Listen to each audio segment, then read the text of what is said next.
ज्यादा पढ़ना बंद करो वरना एग्जाम हॉल में कुछ भी याद नहीं आएगा। और ऑनेस्टली बताओ, कितनी बार क्वेश्चंस देखकर लगा कि ये मैंने पढ़ा तो था पर अभी मुझे एग्जैक्टली याद नहीं है, और इसी वजह से मॉक्स बेस्ड स्कोर भी बिलो 70 अटका हुआ है। और सबसे बड़ा ट्रैप है जहां मोर देन 80% एस्पिरेंट्स फंसते हैं कि हम जितना ज्यादा पढ़ते हैं उतना ही ज्यादा स्पीड से भूलते जाते हैं अगर सिस्टम गलत हो तो। और टॉपर्स अलग क्या करते हैं, वो ज्यादा नहीं पढ़ते, वो अपने ब्रेन को ट्रेन करते हैं याद रखने और अप्लाई करने के लिए। और ये मैं कोई हवा में बात नहीं कर रही हूँ।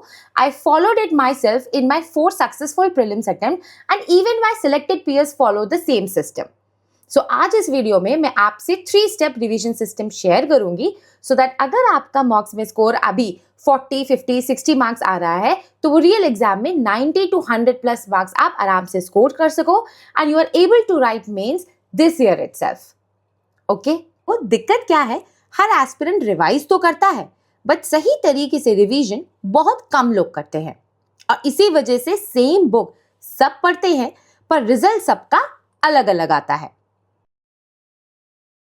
तो अब करना क्या है, the first step is to do the active recall, मतलब बुक बंद और दिमाग ऑन, क्योंकि यही वो स्टेप है जो एवरेज एस्पिरेंट और टॉपर्स के बीच रियल डिफरेंस क्रिएट करता है। बिकॉज हम पढ़ते कैसे हैं, वी हाईलाइट, अंडरलाइन एंड रीरीड, और हमें लगता है कि हाँ रिवीजन हो गया। बट सच क्या है, थोड़ा अनकंफर्टेबल लगेगा बट सुनो, आपने रिवाइज नहीं किया, आपने सिर्फ दोबारा देखा है। आप इनपुट ले रहे हो पर आउटपुट नहीं दे पा रहे हो। बट यूपीएससी क्या पूछता है कि जो आपने पढ़ा वो आपको याद है कि नहीं। तो अब एक्टिव रिकॉल का सिंपल रूल समझो। सबसे पहले द फर्स्ट इज पहले चैप्टर पढ़ो, उसे समझो। Then second step is book बंद कर दो। The third step then comes is कि फिर उस चैप्टर का इंडेक्स या सब टॉपिक्स देखो और खुद से पूछो, आस्क योरसेल्फ कि मैंने इन सब टॉपिक्स के अंदर क्या पढ़ा था। फॉर एग्जाम्पल लक्ष्मीकांत से हमने मान लो पार्लियामेंट चैप्टर पढ़ा, तो अब बुक बंद करो एंड उस चैप्टर के इंडेक्स या सब टॉपिक्स को ध्यान में रखो या उन्हें देखो, like Lok Sabha, Rajya Sabha, speaker, money bill etcetera, और खुद से पूछो कि इन हेडिंग्स के अंदर मैंने क्या पढ़ा था। For example under the Lok Sabha सब हेडिंग, लोकसभा कैसे इलेक्ट होती है, कैसे डिसॉल्व होती है, ड्यूरेशन क्या होता है इसका, कब एक्सटेंड हो सकती है ये, क्या पावर्स हैं लोकसभा के, एंड राज्यसभा का लोकसभा के रिस्पेक्ट में क्या रिलेशन है या क्या पावरफुल वो है या नहीं है। अगर आप ये नेक्स्ट 30 सेकेंड्स में नहीं सोच पा रहे हो तो आप एग्जाम में भी ये नहीं सोच पाओगे। बट यस, इसी के साथ आपकी ये भी क्वेरी कंटिन्यूअसली आ रही थी कि पढ़ने के बाद हम प्रैक्टिस कहाँ से करें, कैसे सेल्फ इवैल्यूएट करें एंड कैसे इंप्रूवमेंट लाए अपनी प्रिपरेशन में। So keeping this in mind, I will recommend today textbook Pass Elite program of textbook.com. इस प्रोग्राम में आपको प्रीलिम्स के लिए मोर देन 300 टेस्ट मिलेंगे, जिससे आपकी प्रिपरेशन डेडिकेटेड वे में होती रहेगी। आपको सिर्फ टेस्ट ही नहीं बल्कि प्रीवियस ईयर क्वेश्चंस भी यहाँ मिलेंगे, जहां से आपको पूरे पेपर का ट्रेंड एंड पैटर्न समझ आ सकेगा। इसमें आपको सिर्फ प्रैक्टिस ही नहीं बल्कि डेली करंट अफेयर्स के लिए क्विक समरी शीट्स भी मिलेंगी एंड पूरे सिलेबस की कवरेज के लिए, रिविजन के लिए स्पेशली शॉर्ट चीट शीट्स भी प्रोवाइडेड होंगी, जिससे लास्ट मिनट रिवीजन करने में आपकी बहुत हेल्प होगी। इनफैक्ट टेक्स्ट बुक के इस पास एलीट प्रोग्राम में आपको मेंस के लिए भी प्रॉपर टेस्ट भी मिलेंगे, जहां से आप अपने आंसर्स को सेल्फ इवैल्यूएट कर सकोगे, इंप्रूव कर सकोगे।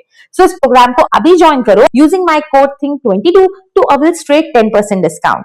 लिंक और कोड डिस्क्रिप्शन में मेंशन है। जल्दी से इसमें एनरोल करो और अपना पहला मॉक कब देने वाले हो कमेंट में जरूर बताओ। So knowing is not understanding. Facts याद होना is not equivalent to question solve होना, और यही यूपीएससी हमें ट्रैप करता है। फॉर एग्जाम्पल ज्योग्राफी में हमने मॉनसून तो पढ़ा है एंड वी नो कि इंडिया में मॉनसून जून टू सितंबर आता है, बट यूपीएससी क्या करता है, वो स्टेटमेंट दे देता है that monsoon is only due to the differential heating of land and water. So now अब इसे एक्टिव रिकॉल कैसे करें? First is to read everything about the monsoon from your own source, then close the book and recall and ask yourself what you read about monsoon. Like monsoon में ITCZ का क्या role है, Somali jet क्या करता है, और अगर El Niño आया तो मॉनसून पर इसका इफेक्ट क्या पड़ेगा। बिकॉज यही एलिमिनेशन होता है और यही क्वालिफायर्स और बाकी एस्पिरेंट्स अलग हो जाते हैं। सो ध्यान रखो, जो आप देखकर पढ़ रहे हो वो याद नहीं रहता, पर जो आप इम्प्लीकेशन समझकर निकालते हो वो एग्जाम में जरूर आता है।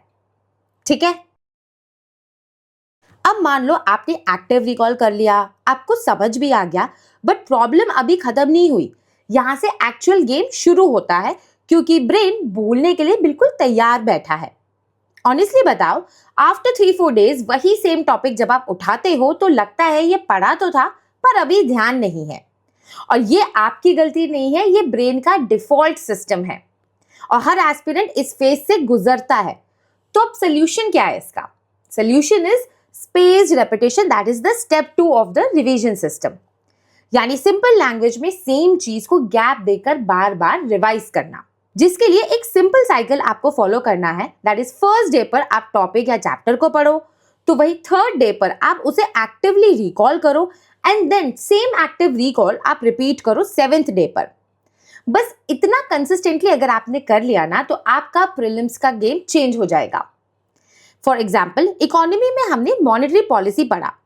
पहली बार पढ़ोगे तो सब क्लियर ही होगा, repo rate, reverse repo rate, CRR, SLR सब समझ आ जाएगा। बट आफ्टर 5 डेज सब कुछ मिक्स हो जाएगा। बट अगर आपने इसी टॉपिक को स्पेस रेपिटेशन किया हुआ है by doing the recall on day 3 and day 7, तो ब्रेन को लगेगा कि ये इंपॉर्टेंट है एंड इस इंफॉर्मेशन को मुझे स्टोर करना है। सो एक बार पढ़ना is just an illusion, but gap देकर पढ़ना इज द परमानेंट रिटेंशन। ठीक है ना, अब आपने समझ लिया, याद कर लिया, बट यूपीएससी यहां भी नहीं रुकता। यूपीएससी कहता है अप्लाई करके दिखाओ। So the third and the final step in our 3-step revision system is testing और the application via PYQ and mocks. And यही वो स्टेप है जहां मैक्सिमम एस्पिरेंट्स फेल हो जाते हैं। आप मॉक्स देते हो, स्कोर देखते हो और आगे बढ़ जाते हो। यही सबसे बड़ी गलती है एंड इसी गलती की वजह से 1 to 2 मार्क्स से प्रीलिम्स कट ऑफ कई बार मिस हो जाता है। तो द करेक्ट अप्रोच कि मॉक्स के बाद हमें करना क्या है is to analyse our mistakes and correct them on the spot, जो मैंने already last video on how to analyse mocks and use PYQs for prelims वाली वीडियो में पूरा इन डिटेल डिस्कस किया था। If you have miss that video तो उसका link आपको इस वीडियो के डिस्क्रिप्शन में मिल जाएगा। ठीक है, so in short you have to analyze your wrong questions, that what made a question go wrong. क्या आपको क्वेश्चन का कोई आइडिया नहीं था, which means that your source was not enough? क्या आपने पढ़ा था बट सॉल्व करते टाइम आप भूल गए, मतलब कि you need to revise that particular topic twice or more number of times? या क्या आपने पढ़ा था, याद भी आ गया था, बट क्वेश्चन में आप सही से कॉन्सेप्ट को अप्लाई नहीं कर पाए, मतलब you need to practice such questions. And last, क्या आपने कोई सिली मिस्टेक कर दी which again means that you need some more practice. So mocks test नहीं, मॉक्स आपकी रिवीजन मशीन है। बिकॉज यूपीएससी में हमें एग्जैक्ट आंसर हर क्वेश्चन का नहीं पता होता, we have to do the eliminations, और वो हम तभी सही तरीके से कर पाते हैं अगर हमने उसे ऑलरेडी प्रैक्टिस किया हो। सो याद रखो दैट यूपीएससी प्रीलिम्स नॉलेज का नहीं बल्कि एप्लीकेशन एंड रिवीजन का गेम ज्यादा है। सो यूपीएससी प्रीलिम्स क्लियर करने के लिए अननेसेसरीली पढ़ने से ज्यादा इंपॉर्टेंट है कि आप उसको सही तरीके से रिवाइज और प्रैक्टिस कर सको। और आज जो सिस्टम मैंने आपसे डिस्कस किया है, अगर आप इसे ऑनेस्टली फॉलो करते हो तो आपका मॉक्स में अभी जो लेस देन 40, 50 या 60 मार्क्स आ रहा है, आप उसे आराम से कन्वर्ट कर सकते हो to more than 90 to 100+ marks in the real prelims exam. ठीक है, सो अगर आपको ये सिस्टम समझ में आया और आप इसे ऑनेस्टली फॉलो करने वाले हो, so do comment below revision system so that I can know कि आप में से कितने लोग इस चीज को अडियर कर पा रहे हो, समझ के इसे फॉलो करने के लिए रेडी हो। बाकी अगर आपके फिर भी कोई डाउट्स हो, you can do let me know in the comments below. बहुत जल्द मिलूंगी मैं आपसे नेक्स्ट वीडियो में।